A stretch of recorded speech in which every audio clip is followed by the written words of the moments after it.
Bonjour à tous et bienvenue dans notre émission Le Rendez-vous des entrepreneurs.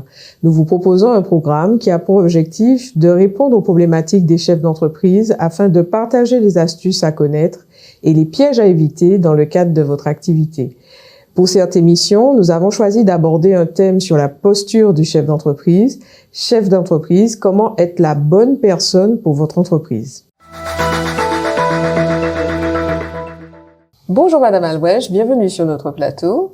Bonjour Madame Joseph, merci beaucoup de m'accueillir. Alors, pouvez-vous vous présenter en quelques mots? Oui. Alors, moi je suis issue d'une formation d'ingénieur, j'ai fait l'école centrale Paris, sortie en 2005, et j'ai fait ma première partie de carrière en bureau d'études structures complexes. Donc je calculais les structures des bâtiments, et en l'occurrence les toitures de stade, là où il y a des tas d'éléments d'acier et de toiles par-dessus. Ce jusqu'en 2015. Et en 2015, j'ai décidé de me reconvertir au coaching professionnel. Mes motivations là-dedans, c'était déjà, j'avais toujours été intéressée par ce qui était la psycho et la socio. Et puis, j'avais envie d'aider les gens à être dans l'action consciente plutôt que de la réaction. De manière générale, dans notre vie, on va réagir, on va répondre de manière automatique. Et en faisant ça, finalement, on répond pas à nos intentions. Potentiellement, on se fait du mal ou on fait du mal aux autres. Et en plus, on s'empêche d'entreprendre les actions qui vont nous amener du bonheur. Et donc, quand j'ai découvert que le coaching professionnel existait, je me suis dit, c'est ça que je veux faire. Et depuis, j'en démords pas. Je me suis formée donc en 2016 au coaching professionnel. Depuis, j'ai coaché plutôt des particuliers pendant les premières années sur des problématiques personnelles et professionnelles. Et depuis 2020, je me suis réorientée vers le coaching en milieu professionnel, donc auprès des institutions et des entreprises, pour donc aider les individus et les équipes à mieux performer. Pouvez-vous nous dire qu'est-ce que le coaching et surtout pour un dirigeant d'entreprise, qu'est-ce que le coaching lui apporte? Alors, je vais donner la définition générale du coaching. C'est une pratique de développement des compétences professionnelles dans laquelle le coach va amener le coaché à trouver lui-même ses solutions à ses problèmes ou pour atteindre ses objectifs. L'idée derrière étant que le coaché est le plus expert de sa situation, il est bien plus expert que ce que le coach pourrait être. C'est un processus qui, pour le coaching individuel, c'est un processus qui va consister en des séances sur plusieurs mois, mais à une durée limitée. Et au sein de ces séances, on s'attache à atteindre des objectifs opérationnels et autant que possible qui ont des résultats observables. Et ce faisant, on fait du développement de compétences en termes de connaissance de soi et du coup aussi ouverture à autrui. Plus je me connais, plus je peux comprendre l'autre. Intelligence émotionnelle, intelligence de situation et communication. Tout ça, ça rentre dans ce qu'on appelle les soft skills ou bien les savoir-être ou savoir-faire comportementaux. Chose importante également, le coaching n'est ni du conseil, ni de la formation, ni de la thérapie. Voilà. Alors, en gros, un chef d'entreprise qui souhaite faire appel à un coach, quels sont les outils que peuvent lui proposer un coach? Comment vous accompagnez les chefs d'entreprise? Le coaching, déjà, c'est une posture de base, en fait. On va s'intéresser vraiment à bien définir les objectifs, bien définir les enjeux, comprendre la situation, amener la personne à avoir cette vision un peu du dessus de ce qui se passe pour elle, pour qu'elle puisse s'orienter comme il sera bon pour son atteinte d'objectifs. Donc pour ça, on a les outils de base, c'est vraiment la posture de neutralité, l'écoute active, le questionnement et la reformulation, ça c'est la base. Et puis après, chaque coach va faire son petit bagage avec les outils qui lui conviennent. Donc là, on a différentes approches, les plus connues étant la PNL, la programmation neurolinguistique, l'analyse transactionnelle. Certains sont issus de la Gestalt, qui est plutôt une méthode de thérapie à la base. On va avoir l'approche systémique. Et puis après, d'autres outils. Aujourd'hui, on mise également sur les neurosciences. À travers la compréhension du cerveau, on arrive à développer des protocoles qui vont permettre de venir agir et modifier plus efficacement le fonctionnement du cerveau. Mais concrètement, pour quel type de problématique un chef d'entreprise ferait appel à un coach? Parmi les thématiques abordées en coaching, les 4 principales qui, du coup, chacune score entre 10 et 15% des cas de coaching, ça va être le développement des relations interpersonnelles, l'amélioration, des relations interpersonnelles, le développement du leadership, la prise de fonction, donc en termes de chef d'entreprise, justement, quand j'accède à la fonction de chef d'entreprise, c'est une prise de fonction finalement. Et la posture managériale. C'est les 4 thèmes principaux. Et puis après, on va avoir d'autres thématiques à moindre proportion d'intervention, on va dire. Un chef d'entreprise qui souhaite se faire coacher, comment il fait pour trouver le bon coach avec la bonne méthode et en combien de temps en général peut se réaliser ce coaching? D'accord. Alors déjà, c'est une très bonne question effectivement d'aborder comment choisir son coach. Déjà, le coach, le mot coach, on le trouve un peu partout. Donc là, on parle bien du coaching professionnel.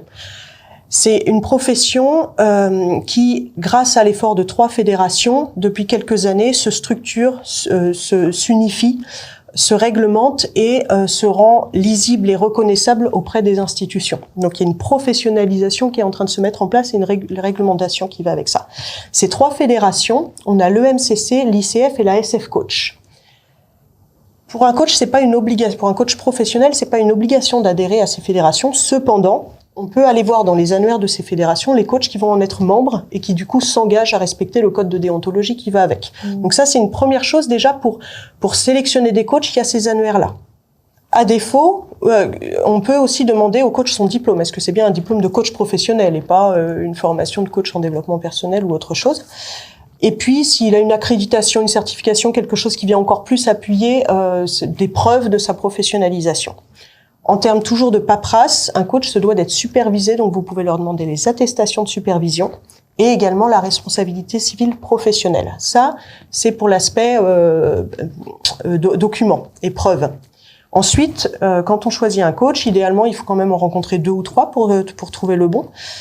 Et vous pouvez être attentif déjà à l'alliance. Comment le coach va se comporter avec vous et est-ce que vous vous sentez soutenu et confronté et possiblement confronté par le coach. Un coach qui va tout le temps aller dans votre sens, il va pas vous faire changer. Un coach qui va être trop dans la confrontation, il risque de vous braquer un petit peu. Donc c'est vraiment les deux. Il me soutient et il me confronte. Et c'est ça qui va m'aider à avancer. Donc est-ce que vous vous sentez en alliance avec lui? Et la deuxième chose, le coach, il est en posture haute sur le cadre. Et également, il va s'attacher à contractualiser la prestation. Est-ce qu'il s'intéresse vraiment à c'est quoi l'objectif, quelles sont les limites, dans quoi on se situe, comment il contractualise ça et également le processus d'accompagnement qu'il va mettre en place. C'est à ça qu'il faut être attentif. Si vous rencontrez un coach qui s'estime sachant sur le contenu, qui vous guide sur le contenu du coaching, qui vous fait des promesses ou qui va s'agacer éventuellement avec vous, a priori, c'est qu'il n'a pas la bonne posture. Un coaching, on va dire que ça va aller entre 3 mois et 1 an, grosso modo, ça peut parfois dépasser 1 an. Historiquement, on est plutôt sur des accompagnements de 10 séances, à raison de 1 à 2 séances par mois.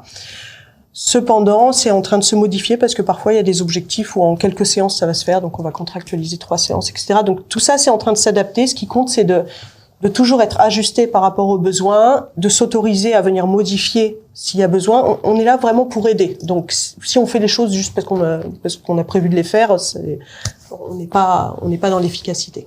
Pour un chef d'entreprise en création, comment un coach peut accompagner dans ce cas-là, avec quelle méthode un chef d'entreprise, ou du moins un futur chef d'entreprise? Okay. Alors la méthode, ça va toujours être la même. Quand on a un coaching individuel, c'est toujours des séances sous forme d'entretien.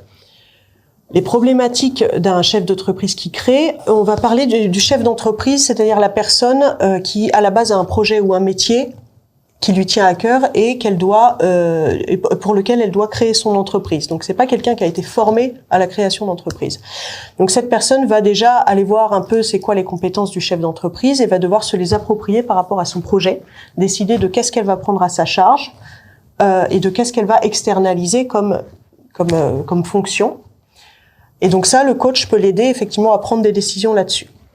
Ensuite, il va y avoir l'idée de se projeter et de sécuriser. C'est-à-dire que, supposons que j'ai une négociation à faire ou une présentation avec le coach, je vais pouvoir répéter l'affaire, imaginer les différents scénarios, etc. Ça peut être organiser son temps. Parfois, quand on crée une entreprise, on est en attente d'une décision administrative, on est en attente d'un financement, et puis pendant ce temps, on se dit tant que c'est pas fait, tant que je sais pas, je fais rien. Donc là, avec le coach, justement, on va pouvoir d'ores et déjà réfléchir à qu'est-ce que je peux faire en attendant pour être le plus efficace possible. Et puis, ce faisant, il y a aussi, et c'est ce qui m'intéresse le plus, moi, c'est lever les freins, identifier et traiter les freins. Exemple, le rapport à l'argent. Si, par exemple, dans ma famille, on estime qu'une personne qui a réussi, c'est forcément qu'elle a dû écraser les autres pour pouvoir le faire. Moi, comment je fais en tant que chef d'entreprise pour réussir si je veux pas écraser les autres? C'est pas cohérent à la croyance de ma famille, donc je risque de me saboter moi-même. Un autre sujet qui est assez récurrent aussi, c'est les croyances sur les femmes. Les femmes qui cherchent à être chefs d'entreprise, on a des tas de croyances, on a incarné certaines représentations qui vont nous freiner pour ça. Et il y a d'ailleurs beaucoup d'accompagnements qui sont vraiment ciblés sur ces sujets-là pour la femme. Et ensuite, l'autre piège à éviter, c'est ne pas s'identifier à son entreprise. Par exemple, si j'obtiens un refus pour quelque chose, je risque de le prendre personnellement. C'est moi qui suis remis en question. Non. Mon entreprise, certes, est remise en question, mais c'est pas moi. Donc, certes, l'entreprise a eu un refus. Qu'est-ce que je fais avec ça? Autre chose, quand je dois présenter mon entreprise à d'autres parties prenantes, il faut que je puisse les présenter par rapport à ce qu'elles ont besoin de voir pour prendre leurs décisions. Et ça, parfois, quand on parle de soi, on n'imagine pas le regard de l'autre. Donc, tout ça, ce sont des choses qu'on peut travailler avec le coach également. D'accord. Et dans le cadre d'un chef d'entreprise qui a déjà son entreprise depuis 1 ou 2 ans et puis il sent qu'il a besoin de changer, de modifier les choses, en quoi un coach peut lui être utile et qu'est-ce qui ferait qu'il pourrait avancer mieux en étant accompagné par un coach? Donc là, on peut imaginer également différents cas de figure pour illustrer. Donc déjà, de base, il y a une sorte d'hygiène de travail sur soi à avoir. Avec le coach, en fait, on va venir capitaliser ses apprentissages. Le chef d'entreprise, il passe sa journée à faire plein de choses, il résout des tas de problèmes, etc. En séance de coaching, il prend du recul, il va revoir ce qu'il a fait, il va revoir il va améliorer sa connaissance de soi et capitaliser sur ses apprentissages. Donc ça, déjà, c'est un développement des compétences continues que le coach que le dirigeant, le chef d'entreprise peut faire. On va avoir aussi toujours réactualisé soi par rapport à son entreprise. L'entreprise évolue, j'évolue. À quel moment il faut qu'on fasse en sorte de rester en accord? Supposons qu'au début de mon entreprise, il y avait des challenges tout le temps, il y avait des défis tout le temps, je me mettais à l'épreuve, j'adorais ça. Et puis là, ça fait 4 ans que je fais ça, j'ai une lassitude. Qu'est-ce que je fais avec ça, si ça me motive plus le challenge? Donc il va y avoir une réactualisation de soi. Ce qui est important aussi, c'est que en fait l'espace de coaching, c'est le seul endroit où le dirigeant va pouvoir s'exprimer vraiment sincèrement, y compris vis-à-vis de lui-même. C'est-à-dire, il va pouvoir verbaliser des choses qu'il n'ose pas s'avouer. Par exemple, il a embauché une personne qui est super compétente et il a envie de la dégager, cette personne. En coaching, il va pouvoir, par exemple, verbaliser la peur d'être remplacé par cette personne, la peur que les gens suivent cette personne et que lui perde son leadership, etc. Et peut-être réorienter sa vision des choses pour venir mettre à profit les compétences et la valeur de cette personne, la conserver dans l'entreprise pour le bien de l'entreprise, plutôt que de simplement protéger son égo par réaction de peur. Il peut y avoir des conflits de valeurs. Si par exemple j'ai créé une entreprise et que je me suis promis de jamais licencier personne, mais qu'il y a une personne qui pourrit l'ambiance dans mon entreprise et qui démotive, qu'est-ce que je fais entre ne jamais licencier ou protéger mon équipe? Conflit de valeurs. Et après, une autre chose qui est très importante, là on parle du coaching du chef d'entreprise, mais le chef d'entreprise va parfois solliciter un coach pour coacher d'autres choses. Et ces autres choses, c'est là où il va y avoir le problème. Et en fait, la cause du problème ou le porteur de la solution du problème n'est pas forcément à cet endroit-là. Par exemple, il va dire « Ah, mon DAF et mon DRH se tirent toujours dans les pattes, coachez-les-moi pour qu'ils s'entendent bien. » Et on va se rendre compte, par exemple, que lui, il va donner plus de légitimité au DRH parce qu'il est là pour les hommes, etc. Et il n'aime pas les tableaux, les reportings. Et donc, lui-même va donner plus d'importance au DRH et le DAF va devoir se retrouver à toujours devoir aller chercher de l'attention. Donc là où on pense que c'est les deux personnes qui s'entendent pas, c'est finalement la posture du chef d'entreprise qui n'est pas adéquate. Et donc, tout ça pour porter l'attention sur, OK, le problème est là, mais en quoi moi je suis responsable du problème et en quoi je suis porteur de la solution de ce problème. Et ça, c'est important.